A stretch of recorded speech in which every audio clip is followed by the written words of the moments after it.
اعوذ باللہ من الشیطان الرجیم بسم اللہ الرحمن الرحیم اللہم صلی علی محمد وآل محمد وعجل فرجہم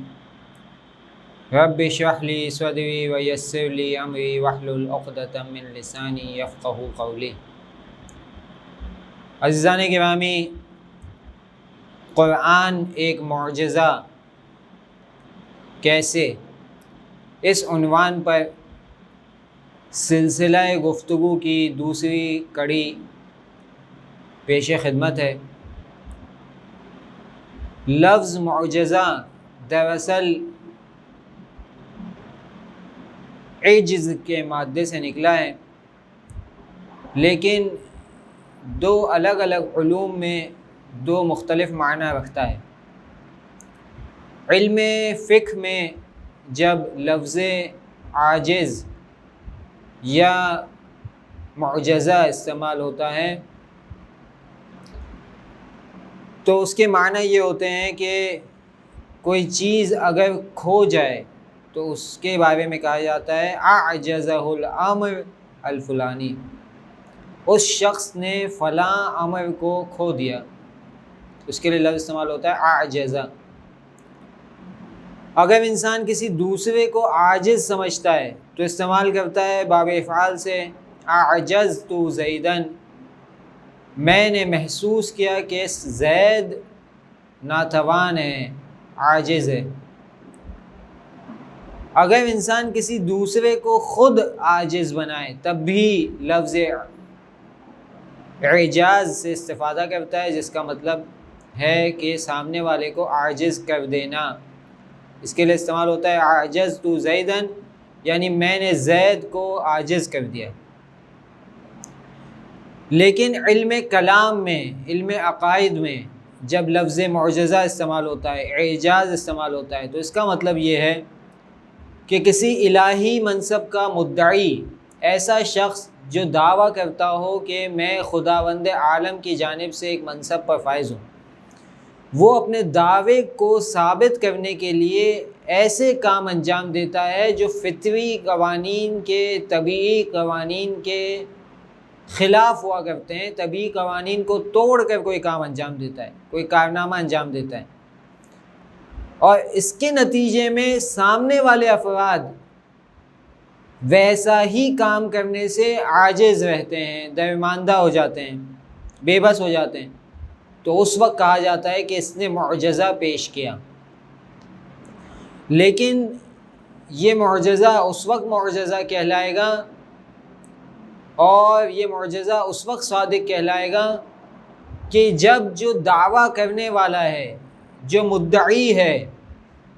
وہ کوئی ایسا دعویٰ نہیں کر رہا ہو کہ جو محال ہو، امپاسبل ہو۔ ایسا اگر کوئی دعویٰ کر رہا ہے اور اس کے بعد کوئی ایسا کام یا کارنامہ انجام دیتا ہے کہ جو دوسرے انسانوں کو عاجز کر دیتے ہیں، تو اسے معجزہ نہیں مانا جائے گا۔ پہلے خود دعویٰ ممکن ہے یا ممکن نہیں ہے یہ ثابت کیا جائے گا۔ مثال کے طور پہ اگر کوئی شخص یہ کہتا ہے کہ میں خدا ہوں، نعوذ باللہ، تو اس کا یہ کہنا کہ میں خدا ہوں، یہ دعویٰ ہی ایسا ہے کہ جو ناممکن ہے۔ کیوں؟ اس لیے کہ خدا اجسام کا مالک نہیں ہوتا، خدا محدود نہیں ہوتا، خدا کی پیدائش نہیں ہوتی، خدا کی ولادت نہیں ہوتی۔ لیکن جو انسان یہ کہہ رہا ہے اس کی ولادت بھی ہوتی ہے، اس کے آباء و اجداد بھی ہوتے ہیں، وہ محدود بھی ہوتا ہے، وہ جسم بھی رکھتا ہے، تو اس کا یہ دعویٰ کہ میں خدا ہوں یہی محال ہے۔ جب یہ محال ہے، اس کے بعد وہ جو کچھ بھی کرتا پھرے اس کے صادق ہونے کی دلیل نہیں بن سکتا۔ یا یہ کہ خود ائمہ معصومین کسی دعوے کو محال قرار دے دیں اور اب کوئی ایسا دعویٰ کریں تو پھر وہ صادق نہیں ٹھہرے گا۔ مثال کے طور پر ائمہ معصومین علیہ السلام کی مسلمہ اور قطعی دلائل سے یہ بات ثابت ہے کہ پیغمبر اکرم رسول خدا محمد مصطفیٰ صلی اللہ علیہ وآلہ وسلم خاتم النبیین ہیں، ان کے بعد کوئی نبی نہیں آئے گا۔ اب اگر کوئی شخص یہ دعویٰ کرتا ہے کہ میں نبی ہوں، تو اس کی امپاسبلٹی کو کس نے مہر لگائی ہے؟ خود رسول خدا صلی اللہ علیہ وسلم نے، قرآن مجید نے، ائمہ معصومین نے، کہ بھائی یہ عنوان کہ میں نبی ہوں یہ رسول خدا صلی اللہ علیہ وسلم کے بعد امپاسبل ہے۔ اب اگر کوئی کہتا ہے کہ میں نبی ہوں، اس کے بعد کوئی کارنامہ انجام دیتا ہے، تو چاہے جیسا بھی کارنامہ ہو، کتنا ہی با کمال ہو، کتنا ہی معرکۃ الاعریٰ کام ہو، تب بھی اس کی کوئی ویلیو نہیں ہے، چونکہ اس کا دعویٰ ہی ممکن چیزوں میں سے نہیں ہے، ایسی چیزوں میں سے، ایسے ادعا میں سے کہ جو ممکن ہو رسول صلی اللہ علیہ وسلم کے بعد، اس میں سے نہیں ہے۔ جب اس میں سے نہیں ہے تو پھر اس کے کارنامے کی کوئی اہمیت باقی نہیں رہ جاتی۔ پہلے خود ادعا تو صادق ہو، دعویٰ تو صادق ہو، جس بات کا وہ اعلان کروائے وہ تو پہلے صادق ہو۔ جب وہ ثابت ہوگا، وہ صادق ہوگا، تب اس بات پر جائے گی بات کہ یہ معجزہ صادق ہے یا صادق نہیں ہے۔ لیکن اگر کسی کا ادعا ہی صادق نہ ہو تو پھر چاہے وہ کچھ بھی کرتا رہے، وہ معجزہ نہیں کہلائے گا۔ بالکل اسی طریقے سے اگر کوئی شخص دعویٰ کرتا ہے، ایسا دعویٰ کہ جو کاذب ہے،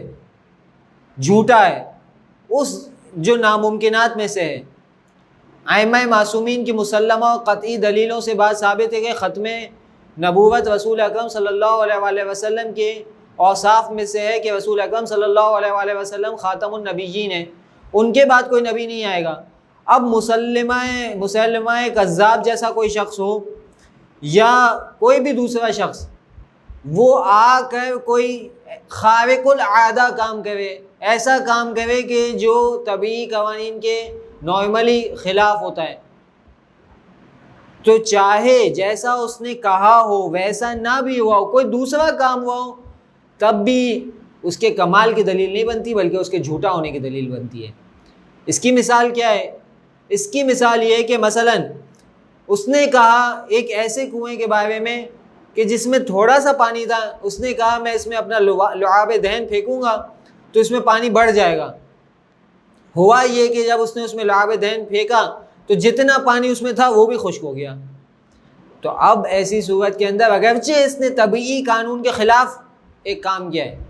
نارملی کوئی انسان اگر لعاب دہن کو پھینکے تو کنواں خشک بھی نہیں ہوتا ہے، صحیح ہے، اور اس نے یہ کام کیا ہے تو کام کرنے کے بعد کنواں خشک ہو گیا ہے، لیکن پھر بھی یہ معجزہ نہیں کہلائے گا۔ کیوں؟ اس لیے کہ ایک تو اس کا دعویٰ جھوٹا، دوسرا اس دعوے کے بعد وہ جو کام کرنے کے لیے چاہ رہا تھا وہ کام بھی نہیں ہوا، بلکہ کوئی دوسرا کام ہو گیا۔ تو اب ایسی صورت کے اندر وہ کاذب کہلائے گا، وہ کاذب ٹھہرے گا۔ یا مثلاً اس نے کسی بچے کے سر پر جو گنجا تھا، اس نے ہاتھوں کو پھیرا، تو جب اس کے سر پر ہاتھ پھیرا اس خاطر کہ اس کے سر پر بال آ جائیں، تو بجائے یہ کہ اس کے سر پر بال آتے، اس کے سر پر دانے اگ گئے، اس کے سر پر پھوڑے اگ گئے، ایک مشکل ختم نہیں ہوئی تھی، دوسری مشکل کھڑی ہو گئی۔ یا جس بچے کو زور سے بولنا نہیں آتا تھا، اس کے حلق کے اوپر اس نے ہاتھ پھیرا، تو حلق پر ہاتھ پھیرا تو بجائے یہ کہ اس کی آواز اور زیادہ بلند ہوتی، اس کی زبان پہ لکنت آ گئی۔ اب مسلمہ کذاب کے ایسے سارے کام اگرچہ خارق العادہ بن بھی جائیں، لیکن چونکہ وہ اپنے دعوے میں جھوٹا تھا، اور وہ دعوے کا جھوٹا ہونا کیسے ثابت ہوا تھا؟ ائمہ معصومین کی مسلمہ اور قطعی دلیلوں کی بنا پر کہ رسول اکرم صلی اللہ علیہ وسلم کے بعد کوئی نبی نہیں آئے گا۔ اب جو بھی یہ کہتا ہے کہ میں نبی ہوں، وہ ناممکن کا دعویٰ کر رہا ہے، تو وہ اس کا دعویٰ بھی جھوٹا، اور جو دلیل وہ پیش کر رہا ہے وہ بھی جھوٹی کہلائے گی۔ اسی طریقے سے ایسے کام کہ جو بعض افراد کے لیے پوشیدہ ہوتے ہیں لیکن بعض دوسرے افراد کے لیے وہ واضح ہوتے ہیں، تو وہ بھی معجزہ نہیں ہوں گے۔ بطور مثال کوئی شخص سحر، علم سحر سے استفادہ کرتے ہوئے کوئی کام انجام دیتا ہے تو جو دوسرے ساحرین ہیں وہ بھی وہی کام انجام دے سکتے ہیں، تو ایسی صورت میں وہ معجزہ نہیں کہلائے گا۔ اسی طریقے سے علم طب کے ماہرین کوئی ایسا کام کرتے ہیں جو نارملی ایسے افراد جو علم طب کو نہیں جانتے وہ نہیں کر سکتے ہیں، تو وہ بھی معجزہ نہیں کہلائے گا۔ علم کیمیا کے ماہرین کوئی ایسا کام کریں کہ جو کسی گلاس کے اندر کچھ کیمیکلز اس میں ڈالیں اور اس سے کوئی نئی چیز بن جائے، تو یہ بھی معجزہ نہیں کہلائے گا۔ کیوں؟ اس لیے کہ یہ سارے کام چند مقدمات کو اور چند راہوں کو طے کرنے کے بعد اگر صحیح طریقے سے ان مقدمات اور ان راہوں کو اپنایا گیا ہوگا تو وہی نتیجہ دیں گے کہ جو اس سے پہلے کرنے والے اسی شخص نے اسی روش کو اپنایا ہوگا۔ یعنی ہر مرتبہ جب بھی وہ روش اپنائی جائے گی اس کا نتیجہ وہی نکلے گا، تو ایسی صورت میں یہ معجزہ نہیں کہلائے گا۔ کیوں؟ اس لیے کہ وہ ایک آدمی کیا کوئی بھی دوسرا آدمی جو اس علم کو سیکھ لے تو پھر وہ اس کام کو انجام دے سکتا ہے، چونکہ ایسے مقدمات کو وہ انجام دے رہا ہے، ایسے طریقوں کو انجام دے رہا ہے کہ جن طریقوں کو انجام دینے کے بعد ویسا نتیجہ نکلنا ایک قطعی چیز ہے، ایک یقینی چیز ہے۔ اب سوال یہ پیدا ہوتا ہے کہ قرآن مجید کیسے معجزہ ٹھہرتا ہے؟ قرآن مجید کا اعجاز کیا ہے؟ قرآن مجید کیسے حجت ثابت ہوتا ہے؟ تو اس بارے میں یہ بات تمام لوگوں کو معلوم ہے کہ قرآن مجید کا معجزہ فصاحت اور بلاغت ہے، لیکن صرف فصاحت و بلاغت نہیں ہے، دوسری چیزیں بھی ہیں۔ پہلے یہ طے ہو جائے کہ فصاحت اور بلاغت کیسے ایک معجزہ ہے۔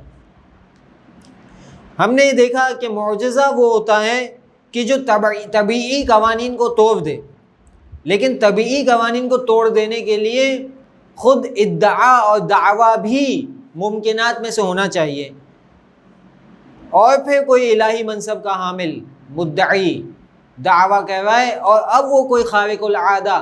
عادت کے خلاف، طبیعی قوانین کے خلاف کوئی کام انجام دے رہا ہے اور ممکنات میں سے دعویٰ ہے اس کا، تو پھر وہ معجزہ کہلاتا ہے۔ تو تمام انبیاء کرام جو بھی کام انجام دیتے تھے بطور معجزہ، وہ ایسا ہوتا تھا کہ اس زمانے کے افراد اسی کے جیسا کام نہیں کر سکتے تھے۔ لیکن قرآن مجید کا معجزہ محدود نہیں ہے اسی زمانے کے ساتھ جس زمانے میں قرآن مجید نازل ہو رہا ہے، بلکہ تا ابد معجزہ ہے، اور اس کا دعویٰ بھی، اس کا چیلنج بھی تا ابد ہے۔ پروردگار عالم نے جو قرآن مجید کے بارے میں کہا کہ اگر تم چاہتے ہو اور تم یہ کہتے ہو کہ قرآن مجید نعوذ باللہ من ذالک معجزہ نہیں ہے تو جاؤ فَأْتُوا بِسُورَةٍ مِّن مِّثْلِهِ، پہلے کہا کہ 10 آیتیں لے کر آ جاؤ، لیکن اگر تم 10 نہیں لا سکتے ہو تو کم از کم ایک سورہ ہی لے کر آ جاؤ۔ ہم جب یہاں دیکھتے ہیں قرآن مجید کے فصاحت و بلاغت کے بارے میں تو ہم یہ دیکھتے ہیں کہ جہاں قرآن مجید نے 10 سوروں کا چیلنج دیا وہ تو کوئی ایکسیپٹ کر نہیں سکا، اس کا ایکسیپٹ کرنا تو کجا، ایک سورہ بھی قرآن مجید کے جیسا نہیں لا سکا اور آج تک نہیں لا سکا۔ یہ قرآن مجید کا چیلنج مسلسل چل رہا ہے کہ سورہ لے کر آؤ۔ آج بھی اسلام دشمن قوتیں موجود ہیں، مسلمانوں کے دشمن موجود ہیں، دین اسلام کے دشمن موجود ہیں، وہ اگر قرآن مجید کی اہمیت کو، قرآن مجید کے معجزہ ہونے کو ختم کرنا چاہتے ہیں تو جاتے اور جا کر اس کی جیسا ایک سورہ لے کر آتے، لیکن 1400 سال سے زیادہ ہو گئے، آج تک یہ روز روشن کی طرح دعویٰ موجود ہے، اور اس دعوے کے ہوتے ہوئے آج تک کوئی قرآن مجید کے ایک سورے کے جیسا سورہ نہیں بنا سکا کہ جو اسی طریقے سے فصیح اور اسی طریقے سے بلیغ ہو جیسے قرآن مجید ہے۔ پچھلی قسط کے اندر میں نے فصاحت و بلاغت کی آپ کو بات ڈیفینیشن بیان کر دی تھی کہ فصاحت کہتے ہیں کلام کو اس طریقے سے کہنا کہ سامنے والے کو واضح طور پر سمجھ میں آ جائے، اور بلاغت اسی کلام کے اندر کہ جو صحیح طریقے سے بیان ہوا ہے، ایسے الفاظ کا انتخاب کر کے اسے زینت دے کر بیان کرنا کہ جو سامنے والے کے لیے لطف کا باعث بنے۔ تو عربوں نے جتنا قرآن مجید کا مطالعہ کیا وہ ہمیشہ اسی بات کو دیکھتے ہوئے کہ اس کے جیسا ایک سورہ بنانا ممکن نہیں تھا۔ بعض دفعہ یہ اعتراض پیش کیا جاتا ہے کہ ہو سکتا ہے تاریخ میں کسی نے سورہ بنایا ہو سکتا ہے تاریخ میں کسی نے قرآن مجید کے ایک سورے کے جیسا کوئی سورہ بنایا ہو، لیکن ہم تک نہیں پہنچا ہو۔ اس کا جواب کیا ہے؟ اس کا جواب یہ ہے کہ اگر ایسا ہوتا کہ کسی نے ایک سورہ بھی بنایا ہوتا قرآن مجید کا کہ جیسا، اور قرآن مجید کے چیلنج کو توڑا ہوتا، تو اس کی واہ واہ ہوئی ہوتی، اسے سر پر بٹھایا ہوتا، اس کا ذکر کیا جاتا تاریخ کی کتابوں میں عربوں کے کمال کے طور پر، چونکہ عربوں کی عادت تھی کہ وہ جب کوئی کمال والا کام کرتے تھے تو اسے تاریخ کی کتابوں میں سونے کے حروف سے لکھا جاتا تھا کہ ہم نے یہ کارنامہ انجام دیا۔ تو اگر کسی نے قرآن کے سوروں کے جیسا کوئی ایک سورہ بھی بنایا ہوتا تو وہ یہ سنہرے حروف میں لکھتا کہ میں نے قرآن کے جیسا ایک سورہ بنا لیا نعوذ باللہ، اور قرآن کے اس چیلنج کو توڑ دیا، لیکن نہیں ہے۔ لائیے کہاں ہے؟ تاریخ کی کسی کتاب کے اندر نہیں ہے کہ کوئی شخص ایسا ہی فصیح و بلیغ سورہ لا سکا ہو کہ جسے عربوں نے خود کہا ہو کہ ہاں یہ قرآن کے چیلنج کو توڑنے والا سورہ ہے، لیکن نہیں آیا۔ دوسرا سوال جو کیا جاتا ہے وہ یہ کہ قرآن مجید کی فصاحت اور بلاغت کے جیسا سورہ لانا ناممکن ہونا یہ قرآن مجید کے بہترین کلام ہونے کی دلیل ہے، نہ کہ اس کے معجزہ ہونے کی دلیل ہے۔ اگر ایسا ہے تو پھر چیلنج کا جواب دیجئے، آپ بھی ایسا ہی بہترین کلام لے کر آئیے، لیکن آپ ایسا بہترین کلام نہیں لا پاتے، یعنی عاجز ہیں۔ تو کوئی بھی ایسا کام جو سامنے والے کو عاجز کر دے وہ معجزہ کہلاتا ہے۔ دوسرا نقطہ جو یہاں پر اس سوال کے جواب میں ہے وہ یہ کہ آپ کہہ رہے ہیں کہ عربوں نے ہو سکتا ہے کہ کوئی ایسا سورہ لکھا ہو۔ جناب علی، قرآن مجید کا چیلنج صرف عربوں کے لیے نہیں تھا، قرآن مجید کا چیلنج تو تمام جن و انس کے لیے تھا۔ پروردگار عالم ارشاد فرماتا ہے قُلْ لَئِنِ اجْتَمَعَتِ الْإِنسُ وَالْجِنُّ عَلَىٰ أَن يَأْتُوا بِمِثْلِ هَٰذَا الْقُرْآنِ لَا يَأْتُونَ بِمِثْلِهِ وَلَوْ كَانَ بَعْضُهُمْ لِبَعْضٍ ظَهِيرًا۔ تم کہہ دو کہ اگر ساری دنیا کے جہان کے تمام آدمی اور جن اس بات پر اکٹھے ہو جائیں کہ اس قرآن کے جیسی کوئی کتاب لا سکیں، تمام بشریت کو اور تمام جنوں کو چیلنج کیا قرآن نے کہ اس کے جیسی کتاب لا سکیں، تب بھی وہ جمع ہو جائیں تب بھی اس کے جیسی کتاب نہیں لا سکتے، اگرچہ کہ ان میں سے ہر ایک دوسرے کے لیے ظہیر بھی بنے، یعنی کامیابی کا مددگار بھی بنے، تب بھی نہیں لا سکتے۔ اتنا بڑا چیلنج صرف عربوں کے لیے نہیں ہے، تمام انسانیت کے لیے اور تمام جن و انس کے لیے۔ جو آپ کے اعتراض کو رد کر رہا ہے، آپ کا اعتراض یہ تھا کہ شاید ہو سکتا ہے عربوں نے لکھا ہو، اگر ایسا تھا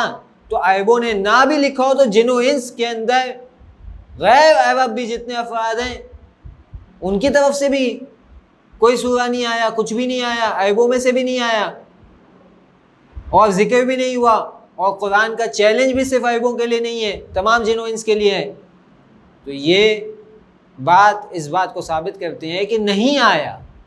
آپ کا یہ کہنا شاید آیا ہو وہ اس بات پر دلیل نہیں بن سکتا کہ قرآن مجید کا معجزہ نعوذ باللہ ختم ہو گیا، چونکہ تاریخ شاہد ہے کہ نصارہ اور دشمنان اسلام نے بہت کوشش کی، سرمایہ خرچ کیا یہود اور نصارہ نے کہ کسی طریقے سے دین اسلام مٹ جائے، کسی طریقے سے قرآن مجید مٹ جائے، کسی طریقے سے قرآن مجید کی تعلیمات مٹ جائیں، اور یہ کام ہر سال ہو رہا ہے، ہر مہینے ہو رہا ہے، لیکن پھر بھی وہ اس چیلنج کو نہیں ختم کر سکے۔ ان کو جب اتنی محنت کر رہے ہیں تو وہ اسی چیلنج کو ختم کر دیتے، لیکن اس چیلنج کو ختم نہ کر سکنا اس بات کی دلیل ہے کہ وہ اس سے عاجز ہیں۔ جب وہ عاجز ہیں تو یہ معجزہ ہے۔ پروردگار عالم ارشاد فرما رہا ہے وَيُرِيدُونَ لِيُطْفِئُوا نُورَ اللَّهِ بِأَفْوَاهِهِمْ، یہ لوگ چاہتے ہیں، یہ دشمن ہیں جو سارے دشمنان اسلام، دشمنان اہل بیت، دشمنان قرآن، دشمنان حق، یہ جو جتنے بھی افراد ہیں یہ چاہتے ہیں کہ اللہ کے نور کو اپنی پھونکوں سے اڑا دیں، بجھا دیں، اطفاء کر دیں، بجھا دیں۔ واللہ متم نورہ، لیکن پروردگار عالم اپنے نور کو تمام کرنے والا ہے، اگرچہ کہ ولو کرہ الکافرون، کافروں کو جتنا ہی ناپسند اور ناگوار گزرے۔ تیسری چیز یہ کہ جناب علی آپ نے یہ کہا کہ ہو سکتا ہے شاید عربوں میں سے کسی نے قرآن مجید کا جیسا کوئی سورہ بنایا ہو، ہم تک نہیں پہنچا ہو۔ جناب علی جو شخص کسی کتاب کو پڑھتا ہے، روزانہ پڑھتا ہے، اس کے جیسی اس کے اندر موجود اسلوب کو سمجھتا ہے تو اس کی پھر ایک ایسی ایکسپرٹائز بن جاتی ہے کہ وہ اسی کے جیسی روش کو اپنا سکتا ہے۔ مثلاً آپ کسی خطیب کو مسلسل سنتے ہوئے تو آپ کو معلوم ہو جائے گا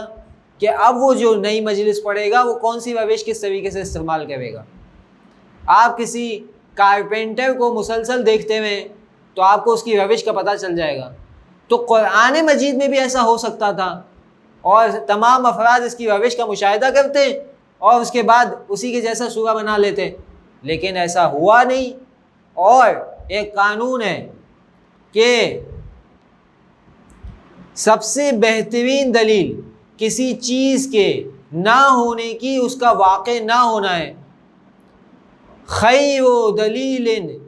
لعدم امکان الشیء عدم وقوعہ،